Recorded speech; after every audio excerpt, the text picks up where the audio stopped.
Naha Iuha Chante Washte Nape Chuza Below.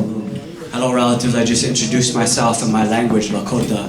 And I said, my Lakota name is Walks with the New Nation. And I welcomed you all with an open heart and an open handshake. I'm Native American, I'm indigenous, my tribe is Lakota, we come from the plains. But I was asked to do a land acknowledgement to start off the event today. And whenever we do these land acknowledgements, you know, it's more than just a placeholder, or it's more than just checking off a box.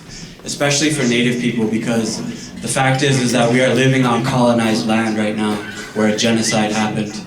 And in acknowledging the land, you acknowledge that history, and you acknowledge that colonization.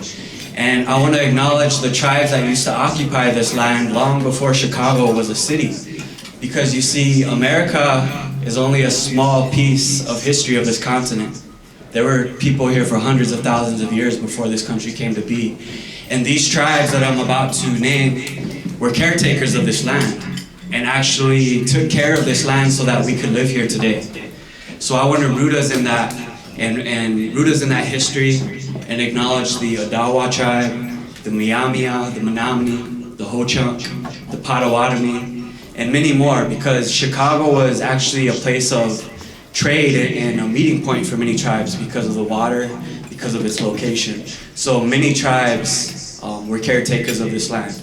So I want to acknowledge that history, but also get us thinking about a step further beyond that. What is our relationship as human beings right now as caretakers of this land? Well, what is our relationship to the land? You know, and just to get us thinking about that, because now we are caretakers of this land. And I think it's our responsibility, whether you're Native American or not, to think about that. Because if you're going to live on the land and use the resources, you need to take care of the land and reciprocate that energy. So I want to acknowledge those tribes, get us thinking about our place in history and our place as caretakers. And I would like to also start us off by playing a song on native flute. I'm also a multi-instrumentalist, and for my people in our culture, sharing song was something sacred, and we would often do it in ceremony. And a lot of my songs became like prayers for me, including this one I'm going to do for you all. So this song I'm about to do is the Calling Your Spirit Back song. And I wrote this song after a particular trauma I experienced, and I felt like my spirit had left my body. And that's something that my people believe as well, is that you are a spirit inhabiting your physical body. But in trauma or times of struggle, your spirit can leave you in pieces or entirely.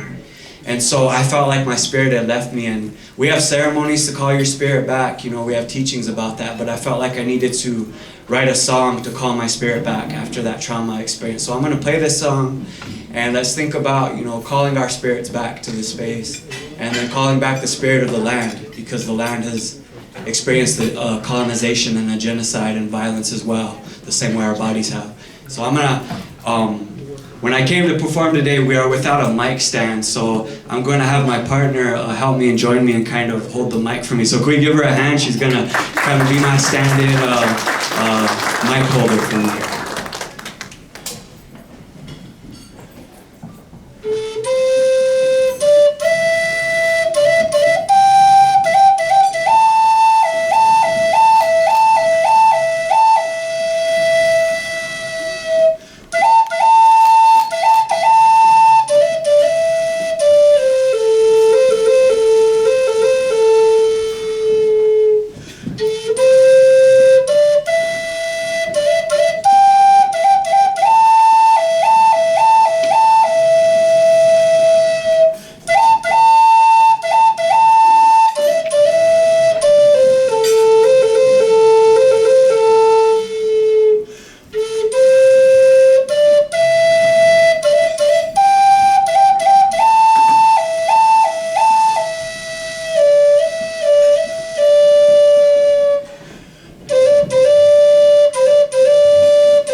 So with that, I would like to give thanks to the land and acknowledge the land and say thank you to the land for allowing us to be here.